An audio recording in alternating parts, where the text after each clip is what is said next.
20장 19절에서 23절까지 말씀입니다. 오늘 나와서 공부해 주시기 바랍니다.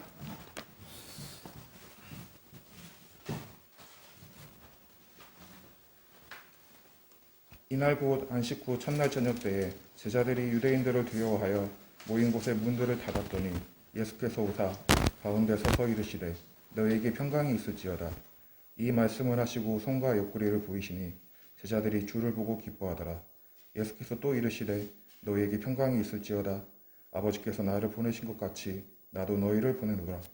이 말씀을 하시고 그들을 향하사 숨을 내쉬며 이르시되 성령을 받으라.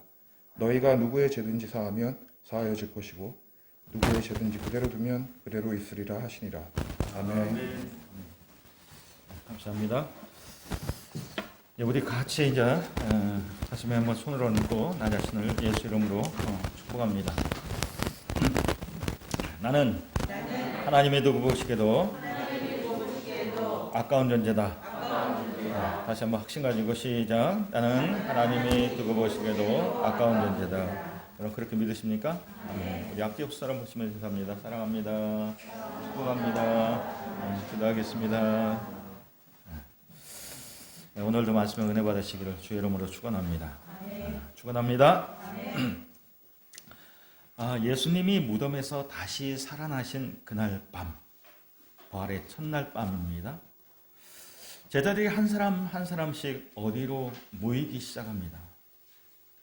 그런데 큰 두려움에 사로잡힌 사람들처럼 마치 도둑놈처럼 연신 주위를 살피면서 몰래 집 안으로 들어오기 시작합니다.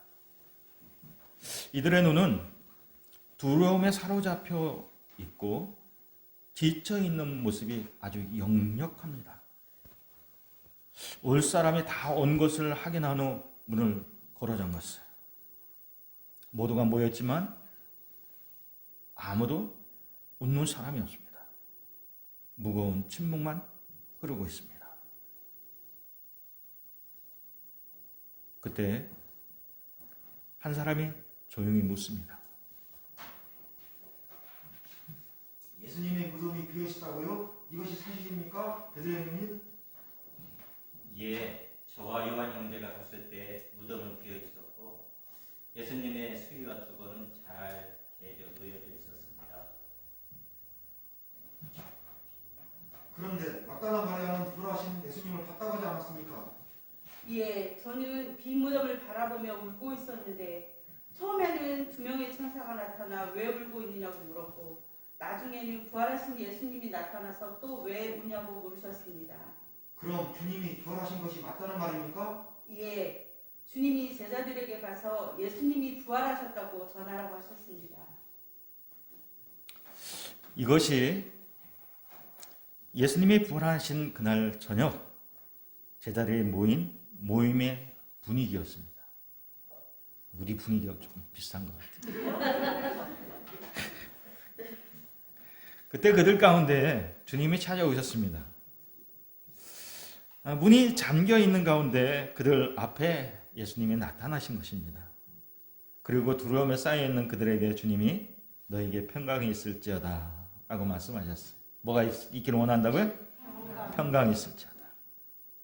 주님이 제자들에게 너에게 평강이 있을지어다 라고 말씀하신 것은 그들에게 평강이 전혀 없다는 말이겠죠? 왜 이들에게는 평강이 없을까요? 첫째, 죽음에 대한 두려움 때문입니다. 이들이 왜 방문을 걸어 잠그고 숨어 있었습니까? 허무하게 잡혀 죽으신 예수님을 보았기 때문에 그래요. 그들은 지난 3년 동안 얼마나 많은 기적을 보았는지 모릅니다. 예수님이 귀신 들린 자를 고쳤고 각종 병든 자들을 고쳤고 죽은 사람을 살렸고 바람과 바다도 잔잔하게 했고 또 오병이어의 기적, 칠병이어의 기적, 많은 기적들을 베푸셨어요. 그렇게 능력 많으신 예수님이 하루아침에 아주 허무하게 아무런 힘도 쓰지 못하고 아주 무참하게 죽으신 것이에요. 그것도 로마의 최고의 형벌인 십자가에 처형을 당하신 것입니다. 이제 제자들이 그 십자가의 처형은 자신들도 당할까봐, 자신들도 붙잡혀서 이 처형을 당할까봐 두려워서 지금 자신들의 정체를 숨기고 지금 숨어 있는 겁니다. 두 번째, 이들에게 왜 편안이 없습니까? 그들은 극도로 지금 불안한 마음을 갖고 있어요. 전혀 기쁨이 없습니다. 왜냐하면 이들에게는 아무런 미래가 없었기 때문에. 모든 것이 한순간 다 날아가 버렸어요. 이들이 예수님을 믿고 따랐습니다. 3년 동안이나. 이들은 자식도 버리고 부모님도 버리고 배도 버리고 그물도 버리고 다 버렸어요. 예수님을 만난 후 자신의 인생을 자기 스스로 책임질 수 없다라고 하는 사실을 깨닫고는 예수님께 자신의 모든 삶을 다 맡겨드렸습니다. 그런데 이제 예수님이 잡혀 죽으신 거예요. 이제 예수님 없이 산다는 것은 이들에게 상상할 수조차 없는데 예수님이 잡혀 돌아가신 거예요. 지금까지 그들의 모든 필요를 예수님이 다 채워주셨어요. 그들의 모든 장래를 예수님께 다 달려있었어요. 그런데 그들이 보는 앞에서 예수님이 너무도 허무하게, 너무나도 끔찍한 처형을 당하신 것입니다. 이제 그들에게는 믿을 수 있는 것이 아무것도 없어요. 그들은 처절한 패배자가 되고 말았어요. 여러분이 지금 이 이야기를 들으면서 남의 일처럼 들리죠? 그런데 여러분 이렇게 생각해 보세요. 여러분의 형제 가운데 어느 한 사람이 성공을 해서 어떠한 일에 투자를 하면 큰 돈을 벌 수 있다고 나를 자꾸 권면하는 거예요. 그래서 내가 가지고 있는 돈을 다 투자를 했어요.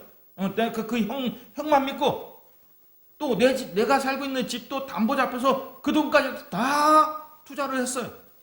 그런데 무엇인가 잘못되고 말하고 그랬어요. 믿었던 형이 완전히 알거지가 된 거예요.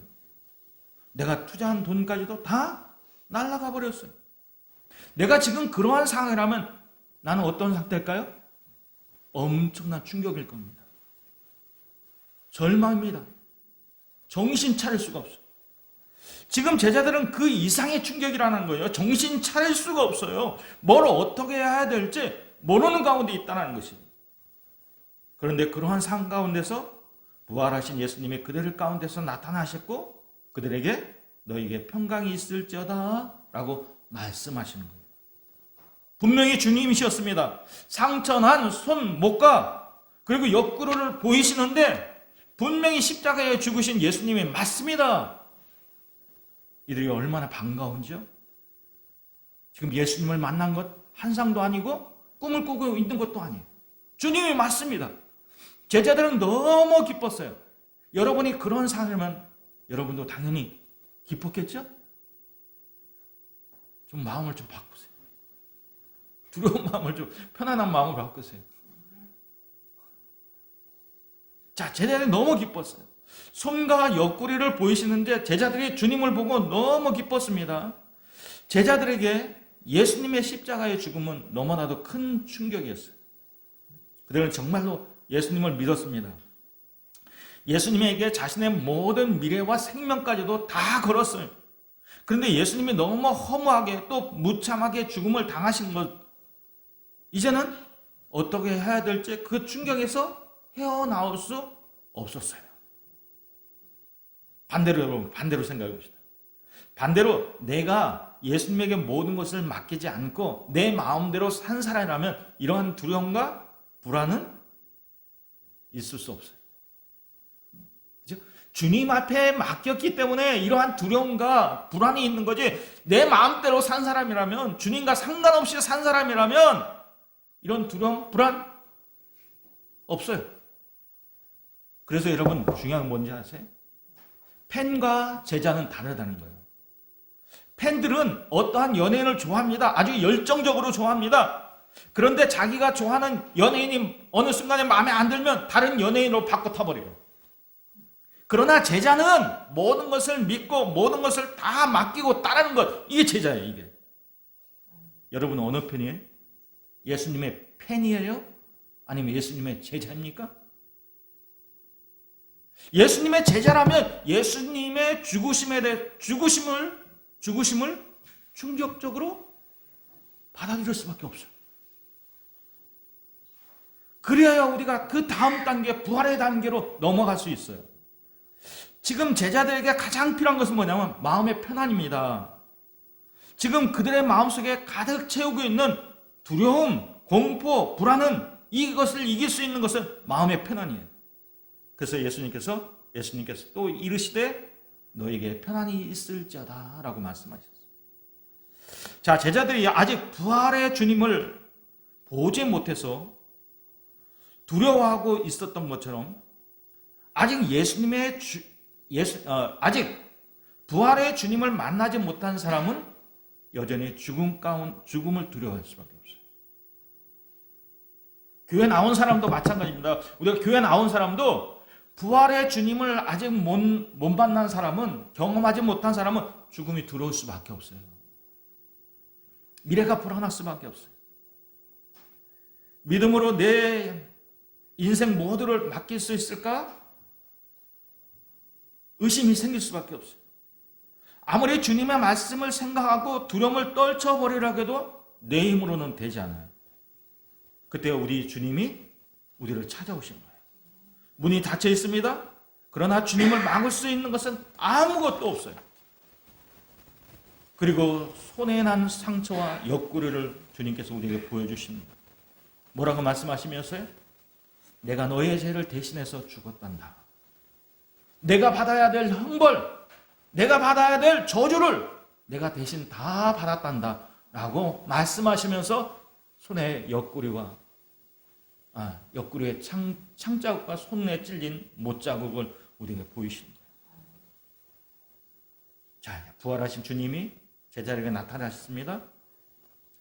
부활하신 주님의 모습은 그런데 이전보다도 더 자유롭고 더 강한 모습으로 제자들 가운데 나타나셨다는 것입니다. 그때 제자들 마음속에 있는 두려움과 불안이 사라지고 그들 마음속에 놀라운 기쁨과 편안이 찾아왔어요. 이것이 여러분 평강이라는 겁니다. 세상이 주는 두려움과 불안은 사라지고 대신 주님을 만남으로 해서, 부활하신 주님을 만남으로 해서 기쁨과 편안이 찾아오는 것, 기쁨과 편안으로 충만해지는 것, 이것이 주님이 우리에게 주시는 평강이라는 것입니다. 이 평강이 저와 여러분 모두에게 있기를 주의 이름으로 축원합니다. 자, 제자들 가운데 찾아오신 주님은 두려워하고 불안해 있는 제자들을 책망하지 않았어요. 왜냐하면 그것은 너무나도 당연한 일이기 때문에. 만약에 주님을 믿는 사람이 주님의 죽음을 보고도 충격을 받지 않고 또 부활하신 주님을 얘기하는데도 거기에 호기심이 전혀 발동하지 않는다면 그 사람은 예수 믿는 사람이 아니에요. 제자가 아니에요. 주님은 두려워 떨고 있는 제자들에게 나타나서 자신의 살아계심을 보여주셨어요. 단순히 살아계신 뿐만 아니라 부활하신 주님은 이전보다도 더 강하고 더 전능하신 모습으로 제자들에게 보이시는 거예요. 이러한 주님의 모습에 제자들은 믿음이 다시 생겨났어요. 부활하신 주님의 모습에 그들의 믿음은 결코 헛되지 않다라고 하는 사실을 느끼기 시작한 거예요. 아, 그렇구나. 예수님이 죽었다고 모든 것이 끝났다라고 생각했는데 부활하신 주님을 보고는 우리의 믿음이 헛되지 않았구나 깨닫는 거예요.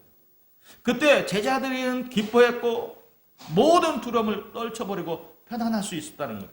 이것이 주님께서 제자들에게 주시는 평강이라는 것이에요. 여러분, 예수 믿는 사람은 어떤 사람이에요? 예수 믿는 사람은 주님께 내 삶을 다 맡긴 사람입니다. 혼자 힘으로는 죄를 이길 수 없고 이 세상을 감당할 수 없어서 자신의 삶의 미래와 삶까지도 다 주님 앞에 맡긴 사람이, 이 사람이 예수 믿는 사람이에요.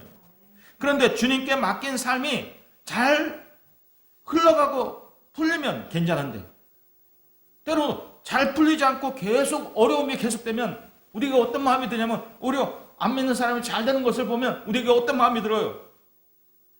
그때 주님, 나를 잃어버리신 건가? 주님께 맡긴 나의 삶은 비참하게 끝나는 것 아닌가? 이런 생각이 들어요. 이러한 생각으로 불안과 두려움이 엄습할 때가 있다는 거예요. 그런 그때는 누가 내게 무슨 말을 해도 아무 소리가 들리지 않는다는 거예요. 무덤이 비어있다라고 베드로가 찾아와서 얘기해도 그 말이 안 들리고, 내가 부활하신 주님을 만났다라고 말하는 막달라의 마리아의 말도 전혀 들리지가 않는 거예요. 왜? 내 문제에 빠져있기 때문에. 그때 우리의 믿음은 전혀 작동되지 않는 거예요. 눈에 보이는 현실만 보이고 믿음이 작동하는 건 전혀 불가능한 거예요. 그때 주님을 믿는 것이 후회도 되기도 하고, 내가 주님 앞에 맡긴 내 인생이 실수인 것 같기도 하고, 그런 생각이 들어요. 그 생각은 바로 우리의 믿음이 고장났기 때문에 그렇다는 거예요. 자, 그때 우리 주님은 어떻게 하셔요? 우리의 연약함과 불신앙을 책망하시는 것이 아니라 오히려 우리 삶 가운데 우리를 찾아오셔서 주님의 살아계신가 전지전능하심을 우리에게 보여주시는 거예요. 말씀해 주시는 거예요. 또 우리로 하여금 다시 힘있게 주님을 의지할 수 있도록 우리에게 믿음을 더해 주시는 것입니다. 자, 주님이 나타나신 모습을 보세요. 주님이 나타나신 모습은 어떤 상황입니까? 지금 문이 다 잠겨 있습니다. 그러나 주님은 아무 것에도 매이지 않으시는 분이세요. 시간과 공간을 제한받지 않으시고 주님은 제자들 가운데 한가운데 나타나셨어요.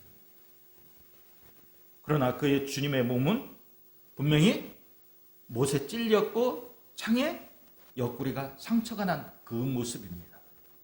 더 놀라운 것은 패배자의 모습이 아니라, 죽음으로 인해서 절망자의 모습이 아니라 오히려 다시 살아나신 부활하신 승리의 기쁨으로 가득 찬 영광의 모습은 그 모습으로 제자들 가운데 나타나셨다는 거예요. 그러니까 여러분, 우리가 만날 주님은 죽음으로 패배한 주님이 아니라 오히려 부활하셔서 다시 살아나셔서 승리의 기쁨을 주시고 영광의 모습으로 나타나신 그 주님을 우리가 봐야 된다는 거예요. 이런 모습을 우리에게 보이시면서 너에게 평강이 있을지어다 라고 주님 말씀하십니다. 여러분, 평강이 있기를 주의 이름으로 축원합니다. 자, 그런데 부활하신 주님이 제자들에게 찾아오시는 것은 단지 그들을 붙들어 주시고 이루해 주시기 위해서 찾아온 것이 아니에요. 그들에게 아주 중요한 임무를 맡겨주시기 위해서 찾아오셨다는 것이에요. 그것은 하나님께서 예수님을 보내신, 예수님에게 맡겨주신 사명과 동일한 것이라는 것이에요. 자, 21절 뭐라 합니까? 21절 같이 한번 읽을까요? 자, 시작. 예수께서 또 이르시되 너에게 평강이 있을지어다. 아버지께서 나를 보내신 것 같이 나도 너희를 보내는. 다시 한번 시작. 예수께서 이르시되 너에게 평강이 있을지어다. 아버지께서 나를 보내신 것 같이 나도 너희를 보내노라. 아멘. 여러분, 십자가에서 죽으신 예수님만 바라봤습니까? 그 주님만 생각하셨습니까? 내 죄를 위해서 십자가에 죽으신 그분만 생각하셨어요? 아닙니다.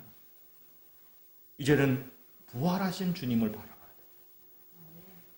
내 모든 문제를 해결해 주신 부활하신, 다시 살아나신 주님을 만나야 돼요. 두려움과 공포 가운데 있는 내게 찾아오셔서 기쁨과 평강을 주시는, 편안을 주시는 그 주님을 바라봐야 돼요. 그 주님이 다시 오셔서 우리에게 오셔서 뭐라고 하십니까? 아버지가 나를 보낸 것이 나도 너희를 보낸다라고 말씀하셔요. 자, 주님의 나타남 자체가 제자들 마음속에 있었던 의심과 두려움과 불안을 내쫓는 편안이 되었어요. 그런데 주님은 이미 편안 가운데 있는 제자들에게 또다시 물어보십니다. 또다시 말씀하여 이르시되 너에게 편안이 있을지어다라고 말씀하셔요. 이거는 단순히 그들 마음 안에 있는 편안만 아니라 이제는 그 이상의 편안을 얘기하는 거예요. 다시 찾아오신 부활의 주님으로 인해서 느꼈던 하나님의 사랑, 하나님의 사랑은 끝난 게 아니었구나. 하나님의 사랑은 예수님의 죽으신 그 사랑을 넘어서 더 큰 사랑이었구나. 죽음을 이기신 승리자셨구나. 새로운 생명의 주인은 바로 주님이시구나. 부활하신 주님을 만나보는 순간, 보는 순간 그것이 편안한 온 거예요. 이 모든 것을 누릴 수 있는 자격이 예수 믿는 우리에게 있구나. 이것으로 주시는 것이 바로 뭐냐면 편안이에요. 편안. 자, 이제 이 편안을 내가 너에게 준다라고 말씀하셔요. 그러니까 여러분, 어디 하나님의 사랑, 하나님의 더 큰 사랑, 주님을 이기신 승리자의 그 승리, 새로운 생명, 이것을 주님께서 우리에게 주시는 거예요. 이제 너에게도 있다는 거예요. 이 편안 안에 이것이 다 있는 거예요. 다 포함되어 있는 거예요. 자, 주님은 주님을 만나기 이전의 제자들, 조금 전까지, 주님이 나타나시기 전까지 제자들은 죽음에 대한 두려움, 미래에 대한 불안, 의심, 공포 가운데 있었어요. 근데 이것이 제자들에게만 있는 게 아니라 하나님을 모르는 사람들, 예수님이 왜 죽었는지 모르는 사람들 가운데는 더 크다라는 거예요. 더 크다라는 거예요. 제자들보다 이러한 것이 더 크다라는 거예요. 예수님의 죽음만 알고 부활을 모르는 사람들에게는 주님이 주시는 이 은혜는 모른다는 거예요.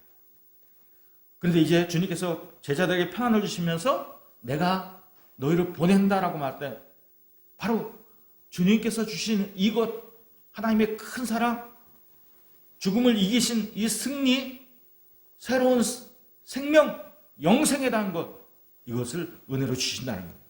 그리고 아버지께서 나를 보내신 것처럼 나도 너희를 보낸다라고 말씀하셔요. 여러분, 이 세상은 죄로 인해서 무척이나 불안한 상태입니다. 지금 이 세상에서 벌어지고 있는 일들을 한번 생각해 보세요. 코로나 같은 팬데믹, 대유행, 세상 곳곳에서 들려오는 지진, 기근, 어디는 가물어서 문제고, 어디는 홍수 나서 문제고, 어디는 불이 나서 문제고, 이게 자연의 재앙. 또 우크라이나와 러시아의 전쟁, 또 소련에게 속해 있었던 아르메니아와 아르제바르잔의 어떤 전쟁, 그것뿐만 아니라 전 세계적으로 높은 실업률과 인플레이션. 근데 이게 주님께서 이거 말씀하셨던 거예요.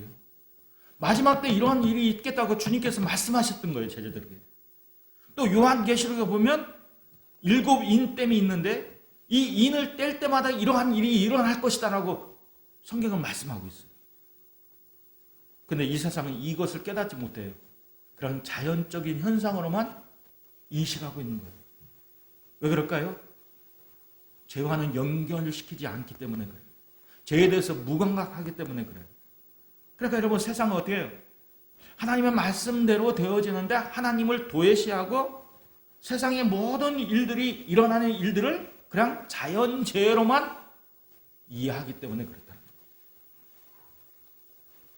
사실 주님을 의지하고 주님께 내 삶을 맡겼지만 내 믿음의 부족함에서 오는 이 두려움과 불안은 이게 치명적인 문제가 될 수 없어요. 왜? 주님이 찾아오시면 이 문제는 해결되는 거예요. 근데 문제는 뭐냐면 주님 밖에 있는 사람의 문제. 주님 밖에 있는 사람은 편안 없이 그냥 큰 두려움 가운데 있어요. 그냥 이것이 그냥 어쩔 수 없는 운명으로만 받아들이는 게 있어요. 자신들이 무서운 상태에 있음에도 불구하고 그냥 세상이 안전하다, 편안하다고 얘기하니까 그냥 하나님의 저주 아래 놓여 있는 것은 모르고 이걸 그냥 자연적인 현상으로만 그냥 느끼고 있는 게 문제예요.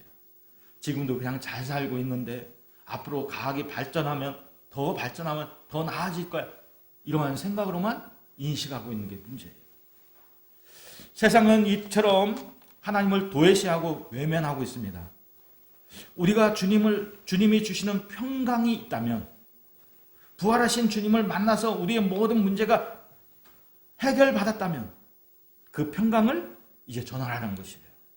물에 빠져 죽어가고 있는 사람을 본다면 당장 그에게 뛰어가서 그를 건져내라는 것이에요. 주님이 이 일을 위해서 하나님께 보냄을 받았고 또 주님은 우리에게 그 일을 부탁하신 거예요. 아버지께서 나를 보내신 것처럼 나도 너희를 보낸다라고 말씀하셔요.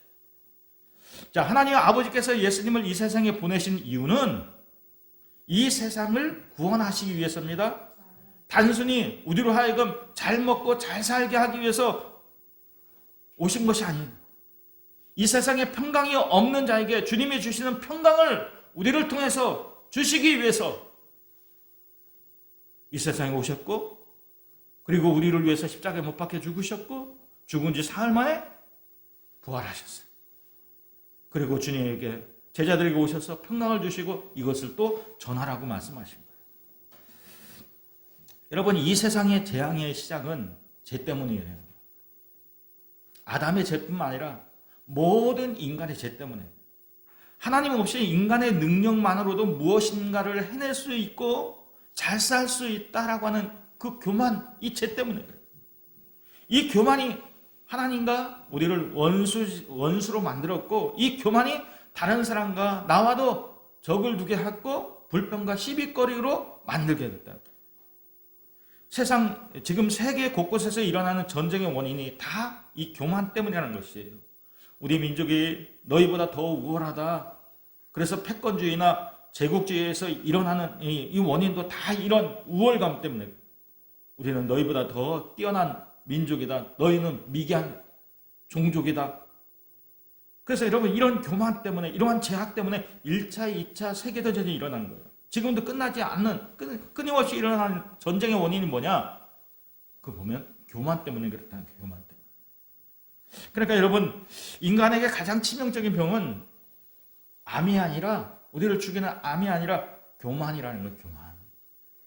이 교만 때문에 사람들이 예수님을 죽인 것입니다. 그러니까 예수님이 십자가에 죽으신 이유도 사람의 이 교만 때문에 그렇다. 다른 사람을 하나님의 형상으로 보지 못하고 자신보다 낮고 못한 존재로 보기 때문에 거기에 싸움이 있고 다툼이 있고 전쟁이 있다는 것이에요. 주님이 이러한 무지한 사람들에게 가서 복음을 전하라고 얘기합니다. 하나님의 사랑, 예수님이 왜 십자가에 죽으시고 부활하셔야만 됐는지, 이걸 전하라는 것입니다. 주님이 주시는 평강이 그 사람의 마음에 가득하도록 제사함의 비밀을 그에게 전해주라는 거예요. 자, 23절 한번 같이 한번 읽습니다. 23절. 자, 시작. 너희가 누구든지 죄 사하여질 것이요 누구의 죄든지 그대로 두면 그대로 있으리라. 다시 한번 시작. 너희가 누구의 죄든지 사하면 사하여질 것이요 누구의 죄든지 그대로 두면 그대로 있으리라. 아멘. 여러분, 이 말씀은 제사하는 권세가 우리에게 있다는 얘기 아니라 우리가 전함으로 인해서 예수님의 제사함의 은혜가 다른 사람에게 전해지고 그리고 더 퍼져 나간다는 것이에요. 우리가 가만히 있으면 제사함의 권세는 작동하지 않습니다. 그런데 우리가 전하면 제사함의 권세가 작동해서 많은 사람들이, 또 다른 사람들이 불안과 두려움 가운데, 공포 가운데 있는 이들이 예수님을 만나고 평강 가운데 편안함을 얻을 수 있다는 것이에요. 나는 예수님의 죽으심과 부활하심을 전하기만 했는데 그러한 역사가 복음을 듣는 사람들에게 반드시 일어난다는 것이에요. 그것은 내 능력이 아니라 성령의 역사로 그러한 역사가 일어날 것이다. 그래서 예수님께서 제자들에게 숨을 깊게 내쉬면서 성령을 받으라라고 말씀하시고, 그 다음에 너희가 누구의 죄든지 사하면 사여질 것이고 누구의 죄든지 그대로 두면 그대로 있으리라 라고 우리에게 말씀하시고. 자, 여러분, 이제 결론으로 말씀드립니다. 주님의 십자가를 우리가 생각해봤어요. 말씀을, 그동안에 말씀을 들었어요. 얼마나 크신 사랑이었는지. 이 큰 사랑을 내가 받았어요. 그 다음에 여러분, 이 큰 사랑, 내가 감당할 수 없는 사랑을 받았다면 이 감당할 수 없는 사랑을 나만 누리면 안 된다라는 것이에요. 이건 하나님 주님의 사랑을 잘못 받은 것. 나만 가지려고 하는 건 이건 주님의 사랑을 모르는 거예요. 내가 받은 사랑이 정말 하나님의 크신 사랑이라고 느낀다면 이 사랑을 다른 사람에게 전해야 된다는 거예요. 예수님이 왜 죽으셨고 왜 부활하셨는지 이걸 전하는 것이죠. 이거는 의무가 아니라 이건 하나님의 사랑 가운데 사랑을 받는 사람에게 당연히 나오는 삶의 모습이어야 된다. 여러분 생각해 보세요. 지금 제자들이 모인 이 공간에서 얼마나 두려움이 있었습니까? 근데 부활하신 주님을 만나고는 너무 기쁨으로 가득했어요. 견딜 수가 없어요. 그래서 이제 제자들 어떻게? 나가서 복음을 전하는 거예요. 예수님이 왜 죽으셨고 왜 부활하셨는지 그걸 전하는 거예요.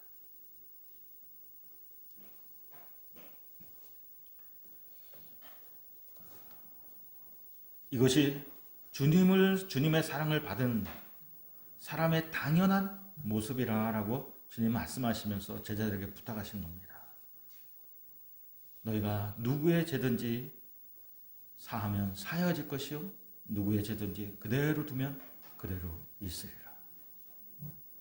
여러분 이것이 책임과 의무가 아니라 주님의 사랑에 빚진 자 돼서 그 은혜의 빚을 갚는 사랑의 삶이 되기를 주의 이름으로 축원합니다.